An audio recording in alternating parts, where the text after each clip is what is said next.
नमस्कार, मृदुभाषी के इस खास कार्यक्रम शख्सियत में आपका हार्दिक स्वागत करते हैं। आज मैं ऐसी शख्सियत से आपकी मुलाकात करवाने जा रहा हूँ जो अपने आप में गजब व्यक्तित्व है।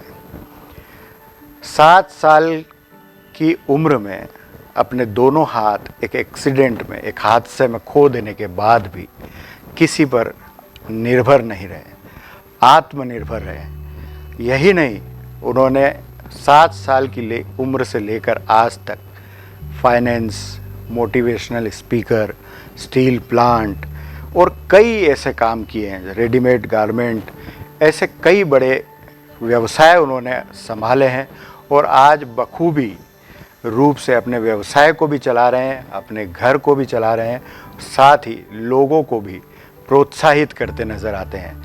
नाम है विक्रम अग्निहोत्री जी। विक्रम जी, आपका बहुत बहुत स्वागत है मृदुभाषी के इस खास कार्यक्रम में। विक्रम जी के बारे में मैं आपको बता दूं कि वे अपने पैरों से कार ड्राइव करते हैं। 1200 किलोमीटर से अधिक रेगुलर रूप से कार ड्राइव कर चुके हैं।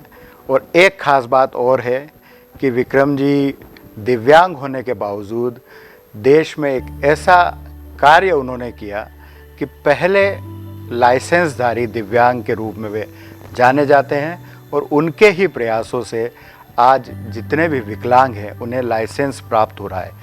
सरकार के नियमों में बदलाव करके विक्रम जी ने इस नए अमेंडमेंट के साथ में लोगों के लाइसेंस बनाने का कार्य शुरू किया। मैं सही हूँ विक्रम जी? जी बिल्कुल सही। 7 साल की उम्र में एक हादसे का शिकार हो गए। उसके बाद कितनी कठिनाइयों का सामना करते हुए आप इस मुकाम पर खड़े हैं? बोले तो मतलब एक बोलते ना, एक दुख का पहाड़ जिसको बोलते हैं टूट पड़ा मेरे माँ बाप पे, खासकर बिकॉज मैं तो 7 साल का ही था। बट मुझे तो इतनी समझ नहीं थी। बट जो मेरे पेरेंट्स हैं, खासकर मेरी जो माता जी हैं, आई थिंक उनने इस ट्रेजेडी को एक प्रकार से एक चैलेंज के तौर पे लिया और मुझे भी हौसला दिया और एक प्रकार से मतलब हार नहीं मानी। और उसी का ये नतीजा है कि मैं आज जो जिस मकाम पे हूँ उसका सारा श्रेय तो मेरे आई थिंक दोनों माँ बाप को जाता है और ख़ासकर जो मेरी मदर है उनको जाता है। किस तरह से आगे बढ़े सर? जैसा कहा जाता है कि इस उम्र में यदि आप दोनों हाथ खो चुके हैं तो कहीं ना कहीं आप दूसरों पे निर्भर हो गए, लेकिन आप तो आत्मनिर्भर भी हुए और लोगों को आत्मनिर्भर बनाया आपने। नहीं, बट सब ऐसी जो ये सिचुएशन शुरुआत में नहीं थी। मतलब देखा जाए तो पहले तो एक एक दिन काटना भी बहुत मुश्किल होता था। एंड बट फिर भी मैं वही कहूँगा कि मुझे कभी वैसे ऐसा महसूस ना करने नहीं दिया कि जैसे मैं दिव्यांग हो गया हूँ या मेरे मतलब निशक्त वर्ड है जो पहले जो इस्तेमाल होता था। तो बट देन ये ज़रूर था कि उस समय हमारा जो फ्यूचर है वो बहुत ही अंधेरे में था। बट फिर वही कि धीरे धीरे एक एक दिन जैसे बोलते ना कि हमने एज अ चैलेंज लेके उसको जैसे लिखना शुरू किया, पैर से लिखना शुरू किया। तो जो बच्चों की राइटिंग की, कर्सिव राइटिंग की किताबें होती है वो हमारे मदर घर लेके आई और जितना आई थिंक मैंने संघर्ष किया उससे डबल तो उनने संघर्ष किया है। और मुझे मतलब naturally it was very I would say irritating, क्योंकि पाँव से जब आप लिखने का कोशिश करेंगे तो इतना कंट्रोल होता नहीं है। तो मैं बहुत जल्दी एक हताश हो जाता था। तो मदर मुझे भी समझाती थी कि भाई तुम तो ठीक है फर्स्ट स्टैंडर्ड या सेकंड स्टैंडर्ड में हो, बट तुम्हारा पाँव समझ लो कि जैसे केजी में है, नर्सरी में है। तो तुमको थोड़ा सा पेशेंस रखना पड़ेगा। तो एक एक दिन करके मैं बोलूँगा कि हमने जो है जैसे बोलते हैं ना, गोल्स जो हैं हमारे वो बहुत ही शॉर्ट टर्म गोल्स रखे थे। हमने कोई बहुत दूर की प्लानिंग नहीं करी, बिकॉज़ उस समय ऐसा सोचना भी गलत होता कि अगर हम दूर की सोचते तो शायद हम और जल्दी हताश हो जाते। बट हमने ऐसा almost you can say on a daily basis target set करे और उसको जैसे जैसे अचीव करते गए तो नेचुरली एक कॉन्फिडेंस खुद में आने लगा। बिना खुद के कॉन्फिडेंस से तो संभव हो ही नहीं सकता था। आपने छोटे छोटे गोल अचीव किए और इस कदर आपने अचीव किए कि आज कार ड्राइव भी आप पैरों से बखूबी जितना जितना मैं अच्छा हेमंत भाई को और बताऊंगा कि एक और जो बहुत ही इम्पोर्टेंट रोल जो मतलब उस समय मेरे पेरेंट्स ने मुझे बहुत सारे जैसे बोलते हैं ना एक्स्ट्रा करिकुलर एक्टिविटीज़ या स्पोर्ट्स की एक्टिविटीज़ में मुझे इंट्रोड्यूस किया। जैसे स्विमिंग है, अब मैंने एक्सीडेंट के पहले तो कभी स्विमिंग करी नहीं, और जब एक्सीडेंट हुआ तो उसके 6 महीने के अंतर्गत मुझे स्विमिंग लेसन्स के लिए भेजा गया, और ऐसे करके मुझे उनने लिटरली मोटिवेट किया। हर चुनौती का मतलब जो हमारी सोसाइटी में जैसे पहले बच्चे नीचे खेलते थे, मैं उनको देखता रहता था ऊपर से, बट देन फिर मेरी मदर ने बोला कि तुम भी जाओ खेलो, तो गया तो उनने नेचुरली मुझे एक्सेप्ट भी किया। फिर वहाँ पे स्केटिंग हो रही तो स्केटिंग भी करी, तो ऐसे करके जो बोलते ना जो अपना लॉस्ट कॉन्फिडेंस था वो फिर मैंने वापस प्राप्त करना शुरू किया। बिकॉज जब हम दूसरों से मिलते हैं जुलते हैं, कई बार क्या होता है साहब, ट्रेजेडी होती है तो हम अपने आप को एक तो ब्लेम भी करते हैं और हम अपने आप को एक प्रकार से घर में बंद कर लेते हैं, बिकॉज हमको ऐसा लगता है कि जैसे हमने कोई बहुत बड़ी गलती कर दी है। तो उससे जो नेचुरली जो आपका कॉन्फिडेंस जो आपने खो दिया है वो वापस तो आने वाला नहीं, बल्कि एक कॉम्प्लेक्स दिमाग में बन जाता है। बट बिकॉज मुझे एक प्रकार से धक्का दे के लिटरली भेजा गया कि जाओ तुम खेलो बच्चों के साथ, तो जब उनके साथ मैंने इंटरैक्ट किया, जब उनके साथ मैंने इंटरैक्ट किया, बातचीत करी, तो धीरे धीरे मुझे भी ऐसे लगने लगा कि जैसे मैं एक आम या साधारण जैसे होता है व्यक्ति, तो मुझे कभी ऐसा महसूस ही नहीं हुआ कि मतलब मेरी मदर जैसे कहती थी कि दिव्यांगता एक स्टेट ऑफ माइंड है, इट्स जस्ट आपके दिमाग में है, मतलब हाथ पाँव का कोई एक्चुअली रोल नहीं है, सिर्फ आपका जो एटीट्यूड क्या है लाइफ के प्रति वो बस मैटर करता है। माँ ने आपको आत्मनिर्भर बनाने के लिए एक बहुत महत्वपूर्ण योगदान दिया भी, और आपको प्रोवोक भी किया कि आप एक सामान्य व्यक्ति हैं, आप अपने आप को इस तरह से बिल्कुल बिहेव न करें ताकि लेकिन आपने एक अनूठा काम भी किया है सर, कि जो कि हमने सुना है कि आपने लाइसेंस बनाने के लिए जो केंद्र सरकार है उसके नियमों में बदलाव करके उसका क्या प्रोसेस है, किस तरह से अपनाया और किस तरह से आप उसको आगे बढ़ाया? वो भी बहुत सब आई वुड से इंटरेस्टिंग एक चैप्टर है मेरी लाइफ का, क्योंकि मैं जैसे आपने बताया मैं सारा कार्य अपने ये राइट पाँव से करता हूँ, चाहे लिखना हो, दाढ़ी बनाना हो, ब्रश करना हो, कपड़े पहनना हो। सो मेरे लिए जैसे ड्राइविंग वाज नॉट इतना बड़ा चैलेंज नहीं था।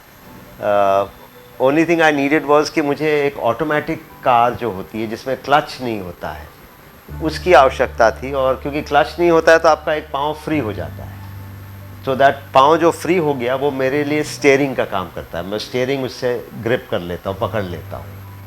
आई मीन ये कईयों को लगता होगा कि बहुत जोखिम वाला काम है, बट मेरे लिए नहीं है, क्योंकि मैं 44 साल से अपने पाँव से ही सारे कार्य कर रहा हूँ। मैं भी आपके साथ बैठा हूँ जी, आप भी बैठे हैं साइड की सीट पर, और मुझे पता है कि आप कितने कॉन्फिडेंस के साथ इस शहर के ट्रैफिक में बखूबी ड्राइव करते हैं। तो सर जो 44 साल का वुड से एक्सपीरियंस है मेरे पास, वो मेरे बहुत इसमें काम आया।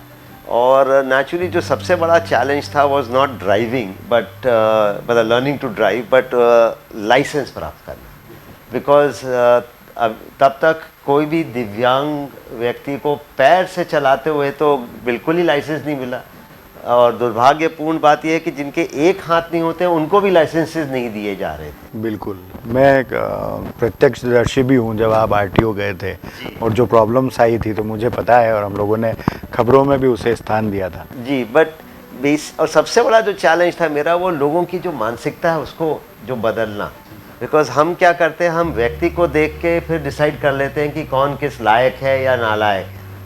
तो नेचुरली जिस व्यक्ति के हाथ ही नहीं है तो जनरल इम्प्रेशन तो यही है कि ये तो बिल्कुल निशक्त है, या मतलब ये तो बिल्कुल मतलब बोलते हैं ना कि बेकार हैं जैसे कोई।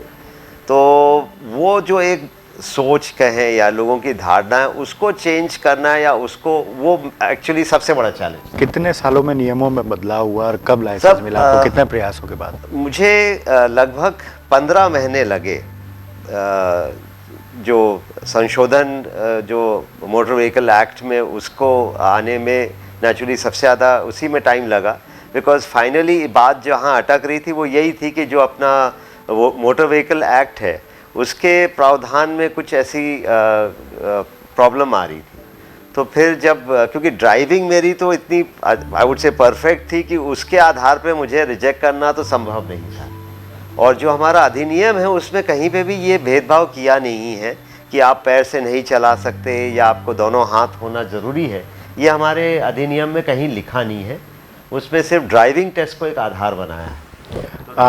आज जब ये सारे नियमों में बदलाव हो गए हैं तो कितने लोगों को उसका लाभ मिल चुका है, कितने लोगों के लाइसेंस बन चुके हैं, और क्या आपके पास अभी भी फ़ोन आते हैं कि लाइसेंस बनवाना है तो किस प्रक्रिया का हम इस्तेमाल करें? शायद Limca book of world record में भी नाम दर्ज जी, हुआ है। मेरा मतलब बीइंग द फर्स्ट मैं पहला, क्योंकि भारतीयों जिसको लाइसेंस पैर से चलाते हुए गाड़ी को दिया है, तो मेरा एक entry Limca book of records ने भी इसको एक्नॉलेज किया है कि मैं पहला व्यक्ति हूँ। तो नेचुरली जब लोगों को पता चलना शुरू किया आप लोग के माध्यम से, मीडिया के माध्यम से, तो उनने मुझे अप्रोच करा कि भाई हमें लाइसेंस नहीं मिल रहा है, ये समस्या आ रही है। तो मैं उसको अपनी मतलब आई वुड से और बड़ी उपलब्धि समझता हूँ कि मेरे द्वारा या मेरे माध्यम से करीब अभी 16 लोगों को इंडिया वाइड लाइसेंसेस मिले हैं। कई व्यक्ति, जैसे एक व्यक्ति हैं पानीपत में जिनके दोनों हाथ नहीं है, उनको भी लाइसेंस दिया गया है। धर्मशाला में एक बंदा है जिसका एक हाथ नहीं है, उसको भी लाइसेंस मिला है। फिर ऐसे करके वेस्ट बंगाल हो गया, राजस्थान हो गया। तो अब क्या है कि अब उसका लाभ लोगों को मिलने लगा है, जो मिलने शुरुआत लगा है। आपने की थी शुरुआत उसका हो गई है, अभी भी थोड़ी कठिनाइयां आ रही हैं, बट ये है कि अब एक प्रकार से राह तो खुल गई है एंड अब लाइसेंस जारी हो रहे हैं। लगातार आप राह लोगों को दिखाने का और राह नहीं खोलने का अलग अलग रूप से काम करते भी आ रहे हैं। एक मोटिवेशनल स्पीकर के रूप में भी आप अपनी भूमिका निभा रहे हैं। एक संस्था भी है जिसके बारे में कुछ बताइए, किस तरह से काम करती हो?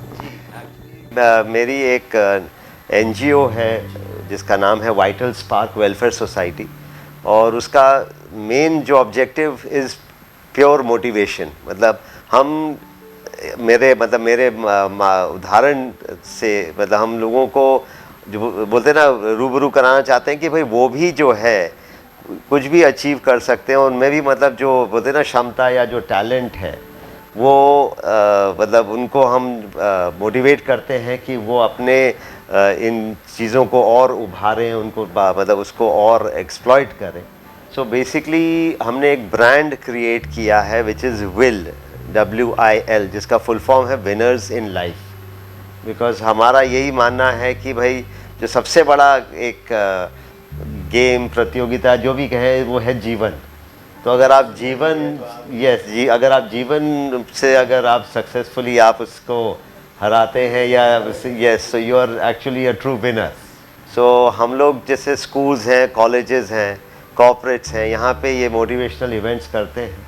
और आगे चल के मेरा एक सपना है एक्चुअली कि मैं एक इंदौर में एक इंस्टीट्यूट का गठन करना चाहता हूँ जहाँ पे खासकर रूरल और ट्राइबल एरियाज से जो दिव्यांग, फिज़िकली चैलेंज बच्चे और यंगस्टर्स हैं उनको हम प्रशिक्षण मतलब स्पोर्ट्स में भी as well as skill development करके और उनको रोज़गार के तरफ मतलब उनका मतलब देखा जाए तो मदद करेंगे। जी, मतलब एक रेसिडेंशियल जैसे कोर्स होता है कि 3 महीने से 6 महीने हम उनको अपने पास रखेंगे और जो भी अपना अनुभव है, स्किल डेवलपमेंट भी है सब, उसमें काउंसलिंग भी होगी। और एक प्रकार से मतलब जिसको बोलते हैं ना हैंड होल्डिंग वाला जो काम है कि मैं जैसे अगर किसी को ड्राइविंग सीखनी तो उसको हम ड्राइविंग भी सिखाएंगे। तो बेसिक आइडिया यही है कि उसको भी एक प्रकार से आत्मनिर्भर और सक्षम बनाना है। अरे वाह, ग्रेट। आपने कुछ रैलियों में भी भाग लिया है कि शायद रेगिस्तान में भी आप लोगों ने ड्राइव करने के लिए यहाँ से इंदौर, कितना बड़ा रन आप केवल पैरों से करते हुए गए थे और क्या था वो? नहीं सब देखिए, मैं बल्कि आपको ये कहना चाहूँगा कि सपने भी साकार होते हैं। बिकॉज मैं जब छोटा था, मैं जब बच्चा था तो मैं आई वॉज फैसिनेटेड बाय जैसे सब बच्चे होते हैं फास्ट कार्स और रेसिंग कार्स को देखता था, तो मेरे दिमाग में एक वो कसक थी कि शायद मैं कभी जीवन में ये कर नहीं पाऊँगा। पर जब मुझे लाइसेंस प्राप्त हुआ तो लाइसेंस एक बोलते ना माध्यम बन गया मेरा जो ये सपना उसको साकार करने का। और मैं मोटर स्पोर्ट्स में मेरी एंट्री हुई। और पहले तो ये मैं आपको बता दूं कि मैंने जैसे 6 इवेंट्स में अभी तक पार्टिसिपेट किया है और उसमें से 4 में मेरे पास ट्रॉफीज़ हैं या पोडियम है। और सबसे खास बात जो सबसे आई वुड से बड़ी उपलब्धि थी वाज ऑफ कोर्स जो डेजर्ट स्टॉर्म एक हमारी नेशनल रैली है, उसमें 2018 में मैं एक्चुअली थर्ड आया था इन दी प्रोफेशनल कैटेगरी, और वो एक 5 दिन का इवेंट है जो हमारे रेगिस्तान जैसलमेर और बीकानेर उधर उसमें ऑर्गेनाइज करते हैं। तो सर्वाइवल ही बहुत कठिन होता है पहले तो, और हमने सिर्फ सर्वाइव नहीं किया 5 दिन, बट हमने उसमें भी थर्ड पोजीशन जो कहें प्रोफेशनल कैटेगरी में प्राप्त करी। तो एक प्रकार से मतलब नाउ मेरा एक और passion you can say is motor sports. Football मेरा एक और पैशन है, मैं रेगुलरली फुटबॉल खेलता हूँ। मतलब देखा जाए तो आई थिंक ये सब एक्टिविटीज़ मुझे वो एक और बोलते हैं ना बूस्ट करती है, रेगुलर करती है। यस, एक नई विधा मतलब नए इवेंट की बात करें तो रिहैबिलिटेशन काउंसिलिंग ऑफ इंडिया, उसके भी सदस्य आप हैं। वो किस तरह से कार्य करता है और उसमें आपका क्या योगदान रहता है? मैं साहब बिकॉज ऑफ माई जो बोलते हैं ना सोशल एक्टिविटीज़ जो मैं कर रहा हूँ, मेरे जो NGO भी है, तो मुझे नियुक्त किया गया है as a zonal coordination committee का सदस्य by RCI which is rehabilitation council of India.